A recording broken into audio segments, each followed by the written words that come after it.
En su clásico libro Política, Aristóteles afirma que la condición de esclavos viene dada por la naturaleza de algunos hombres. Hablamos de una visión del mundo que por suerte ha sido modificada en gran medida. Aunque claro que muchas nociones estigmatizadoras y discriminativas lamentablemente perduran.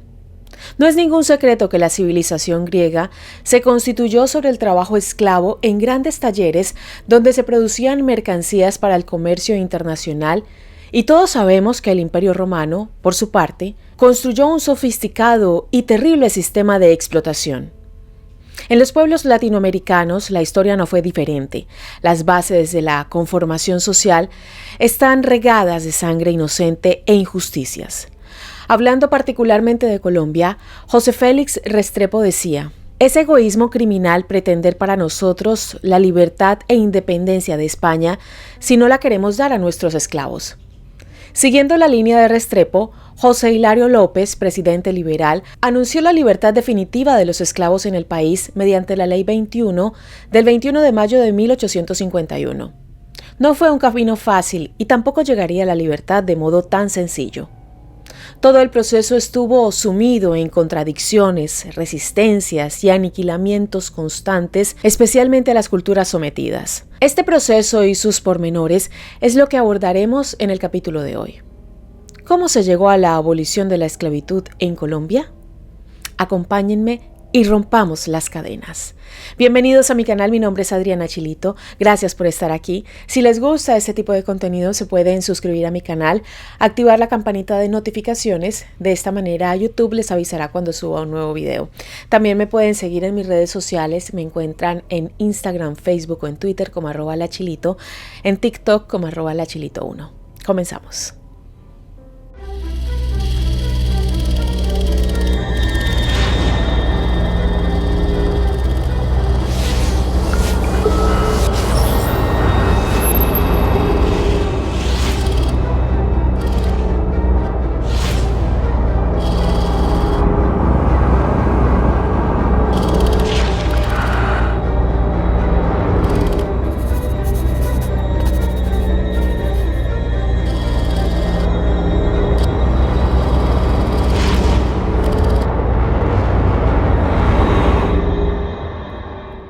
La esclavitud moderna y el desarrollo del Nuevo Mundo.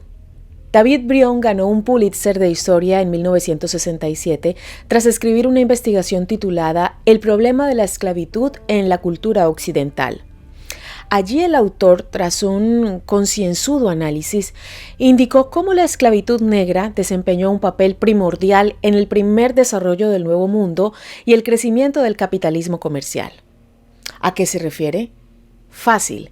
Sin lugar a dudas, la llegada a América de los exploradores portugueses es el hecho histórico que marcó el surgimiento de la esclavitud moderna como un gran negocio. Un estudio formal llegó a concluir que no menos de 15 a 20 millones de africanos fueron capturados, vendidos, transportados, vueltos a vender y forzados a trabajar en las haciendas, minas y puertos de Estados Unidos, América Latina y las islas del Caribe. Sin embargo, esta estimación ignora el hecho de que existió, aparte del tráfico legalizado, un contrabando de esclavos que engrosaría esa cifra de modo más que considerable. Hay que tener en cuenta que desde los primeros días de la ocupación europea en territorio americano se dio el mercadeo de aborígenes. Es cierto que terminarían apareciendo diversas disposiciones protectoras de los indígenas por parte de la corona española, pero igual de cierto es que esas disposiciones llegaron cuando la población indígena nativa ya había sido diezmada en cantidades alarmantes, tanto por disolución étnica, resultado del mestizaje, como por los abusos de los colonizadores.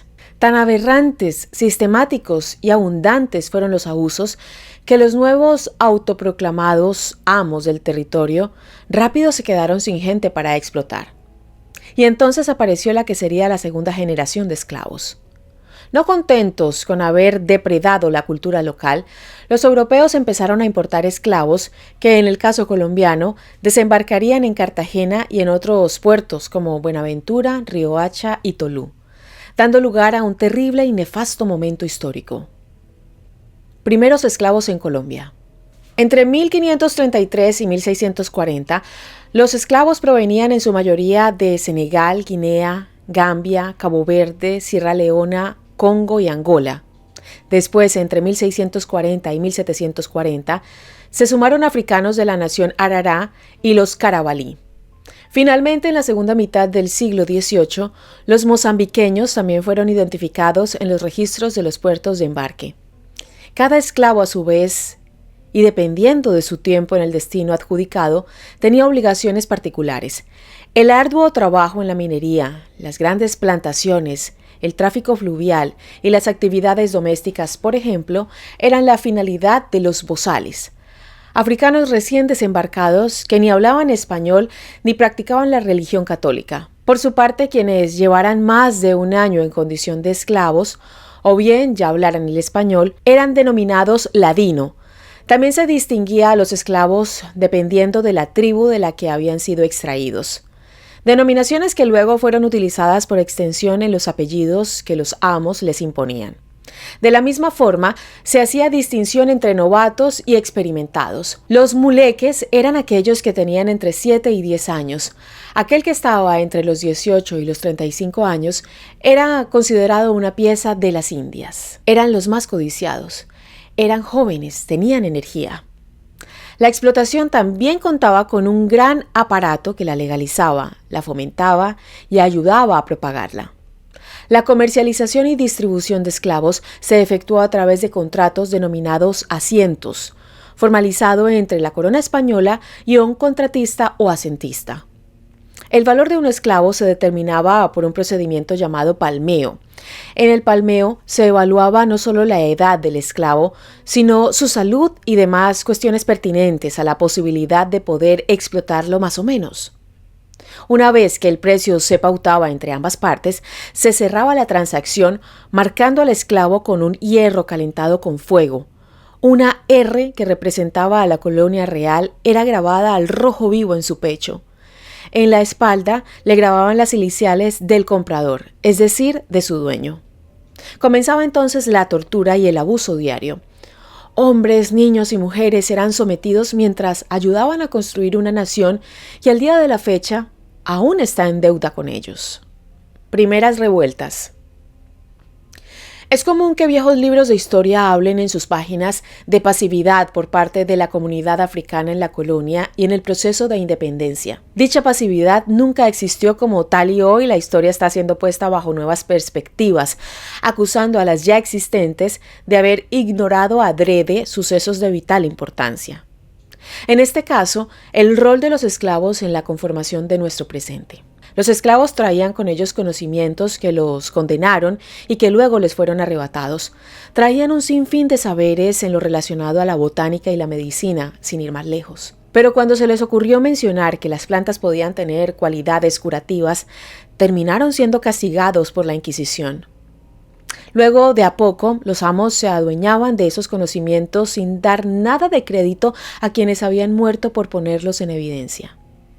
Eran personas que no tenían la posibilidad de hacer perdurar sus costumbres y hábitos. No es que solo trabajaban para otro, eran mercancía, estaban a disposición de los intereses del otro. Los saberes espirituales y botánicos no fueron la única causa de problemas judiciales y religiosos entre los españoles y las comunidades de esclavos. Los libros viejos de historia solían ignorar los levantamientos que existían desde los grupos de esclavos. El cimarrón era aquel esclavo rebelde que huía al campo, habituándose a una vida montaraz. Muchos de esos cimarrones decidieron no solo escapar, sino que empezaron a liberar a otros esclavos. Armaron una revolución. América estuvo plagada de sublevaciones de afroamericanos durante los siglos de la esclavitud. Fruto de eso, San Basilio aún mantiene hoy en día fuertes tradiciones heredadas de la cultura africana como bailes, ritos y una lengua llamada el palenquero. Es que el origen de San Basilio se remonta a una famosa y recordada sublevación, una protagonizada por Domingo Biojo, también conocido como Bencos Biojo, el rey de la Matuna y del Arcabuco. Biojo se rebeló en 1599, acosó Cartagena y con un grupo de esclavos dio origen a Palenque de San Basilio, el más famoso pueblo de negros rebeldes cimarrones. Biojo fue colgado en 1630, pero dejó un recuerdo mítico. También se presentaron revueltas de esclavos en Zaragoza, en Marinilla y en el Palenque de Castillo. Pero el fenómeno no era solo colombiano. En otras partes de América también se encendía el fuego de la lucha. A pesar de los levantamientos y la evidencia concreta de que algo estaba funcionando muy mal, a pesar de todas las vidas que se apagaban, solo por reclamar tener algo tan básico como la posibilidad de decir no, a pesar de todo esto, Colombia tuvo que esperar hasta comienzos del siglo XIX para que se comenzara a hablar seriamente sobre la abolición de la esclavitud. El camino de la abolición. Ley de vientres. Al acto de dar libertad a un esclavo se lo conoce como manumitir. La manumisión de los esclavos no fue solo un fenómeno del siglo XIX, pues durante la colonia muchos de ellos recibieron la libertad de parte de sus amos en forma esporádica. Sin embargo, la invasión napoleónica a España hizo que la cuestión de la esclavitud de los negros adquiriera una dimensión de crisis social y se convirtiera en problema de Estado. A la reconstrucción de un gobierno que mantuviera el orden imperial se unió el debate sobre la independencia de América. En las Cortes españolas se planteó la necesidad de abolir la esclavitud para evitar que los esclavos la pretendieran y aún lograran por medios violentos y coactivos. Aunque existían corrientes políticas e ideológicas que defendían la libertad y la abolición del tráfico de negros, surgía la cuestión de cómo hacerlo. Los grandes empresarios dependían realmente de toda la mano esclava y no estaban dispuestos a perderla de modo pacífico. Un esclavo era parte del capital del empresario. Ninguno quería desvalorizar su negocio perdiendo a esos hombres y mujeres por los que había pagado. Teniendo en cuenta el paradigma social, se decidió que lo más juicioso era buscar una estrategia que conciliara los intereses de los amos con las presiones derivadas de la ideología y de la crisis internacional. ¿Y a qué llevó todo esto junto al panorama de la época? A una crisis política. La crisis política hizo que los esclavos se vieran involucrados en las confrontaciones que mantuvieron realistas y defensores de los sistemas de juntas y de gobiernos autónomos, al igual que en los conflictos que opusieron a unas regiones contra otras. Algunos esclavos fueron reclutados por sus amos, otros perdieron a sus amos y pasaron de manos. Pero otro grupo aprovechó el caos para escapar y crear zonas de refugio o centros de conflicto. Ante la imposibilidad de encontrar un equilibrio en la solución, Antonio Villavicencio propuso en 1809 ante las autoridades españolas la estrategia de decretar la libertad de vientres de las esclavas. Fijar 20 a 25 años para que la esclavitud expirara de hecho y de derecho, y que los amos no abandonaran, sino que protegieran a los esclavos viejos que se liberaran hasta tanto el gobierno les diera un destino cierto. Villavicencio buscaba que el Estado dirigiera el proceso de manumisión a fin de evitar males mayores. Sus puntos de vista no fueron atendidos en su momento, pero serían retomados en 1821 en las repúblicas recién liberadas. Pero no nos adelantemos. Veamos cómo paso a paso se llegó a la Ley 21. La Ley 21. Bolívar introdujo, sobre todo después de 1816, la idea de liberar a los esclavos que se enrolaran en los ejércitos independentistas. Con ello buscaba contrarrestar los reclutamientos que los españoles efectuaban sobre la población negra. Sin embargo, la libertad de los negros adquirió cada vez más una connotación económica que se ocultaba en el radicalismo de los argumentos ideológicos. La defensa de un patrimonio y del principio de la propiedad privada se erigían como obstáculos a toda pretensión idealista de otorgar por razones humanitarias la libertad a los negros. Ante la fuerza de los hechos, los amos optaron por plantear la libertad de los esclavos, pero en otros términos. Accedían a liberarlos en tanto y en cuanto se los indemnizara por esa pérdida. Cuando el debate se acentuó hacia 1821 y el Congreso de Cúcuta tuvo que decretar la libertad de vientres, José Félix Restrepo, ponente de esta ley, reconoció que era necesario destruir la esclavitud sin destruir a los propietarios. Para ello propuso la libertad de partos y la obligatoriedad de los dueños de vestir y alimentar a los hijos libertos, quienes en contraprestación deberían servir a los amos hasta los 16 o los 18 años. Así todos quedaban compensados, menos los esclavos, que seguían sufriendo un abuso. Las revueltas se calmaron, pero no se detuvieron, y el 9 de julio de 1821, el Congreso declaró libres a los hijos de las esclavas que nacieran desde el día de la publicación de esta ley en las capitales de provincia. Claro que los amos podían liberar a los esclavos antes, siempre que pagaran lo que se hubiera invertido en su crianza. A esta medida se unieron otras reglamentarias y complementarias.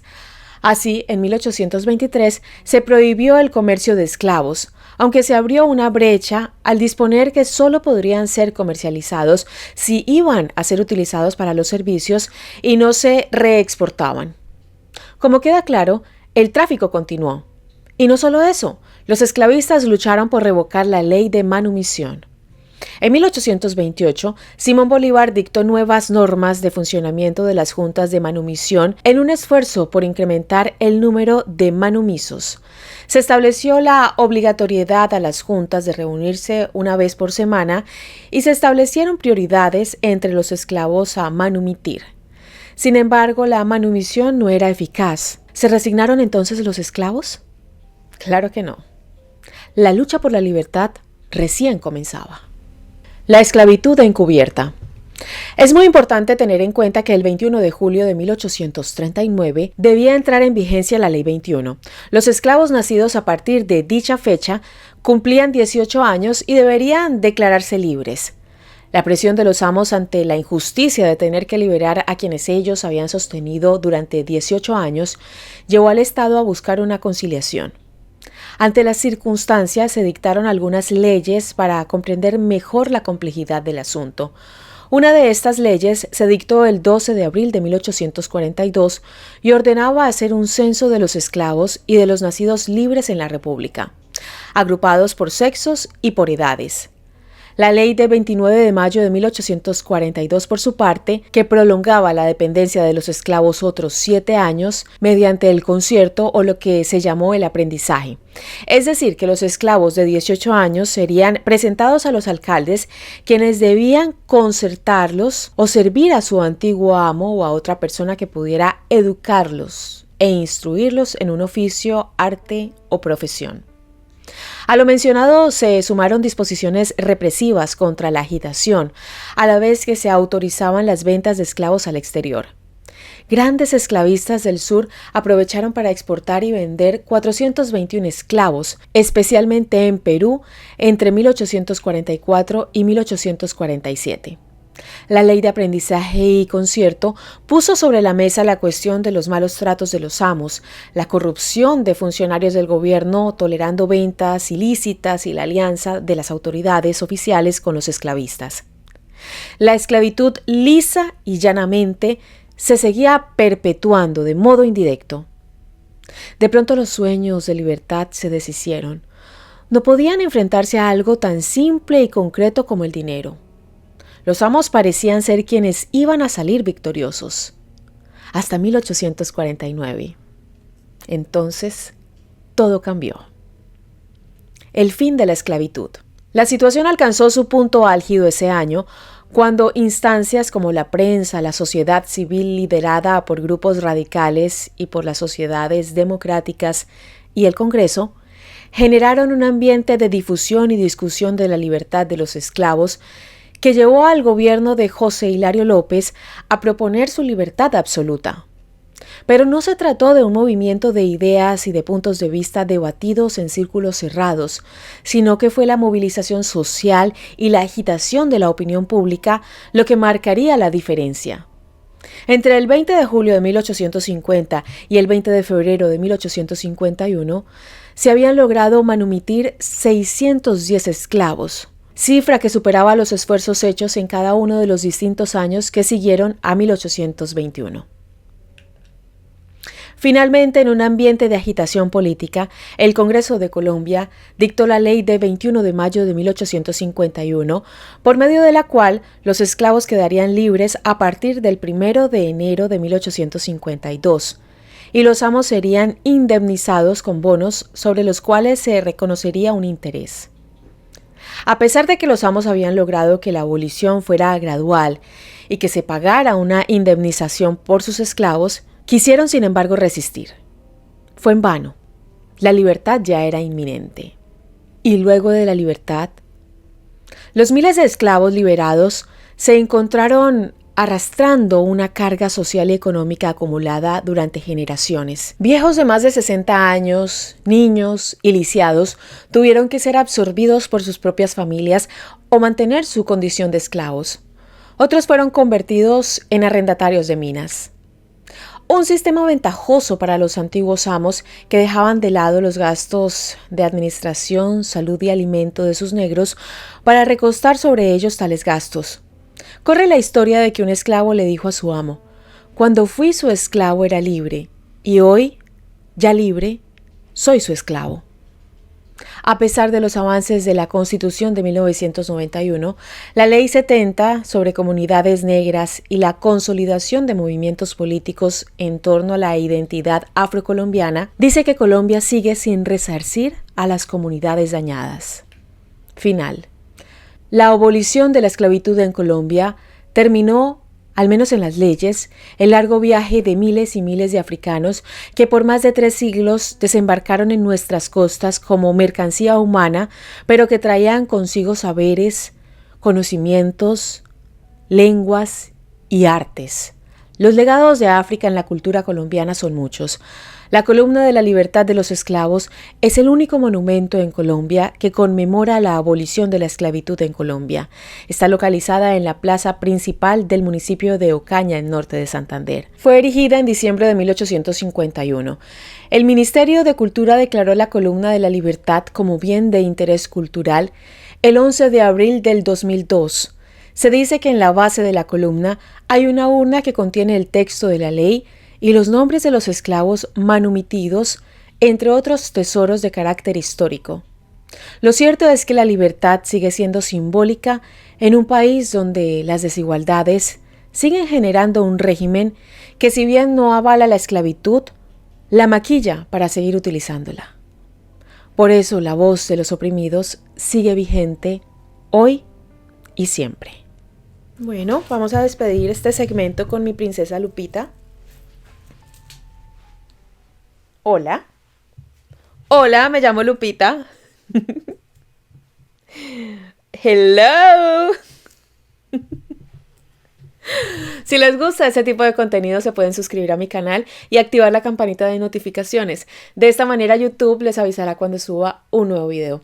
También me pueden seguir en mis redes sociales. Me encuentran en Instagram, Facebook o en Twitter como @lachilito. En TikTok me encuentran como @lachilito1. Gracias por ver y nos vemos en un próximo video. Hasta pronto. ¡Chao!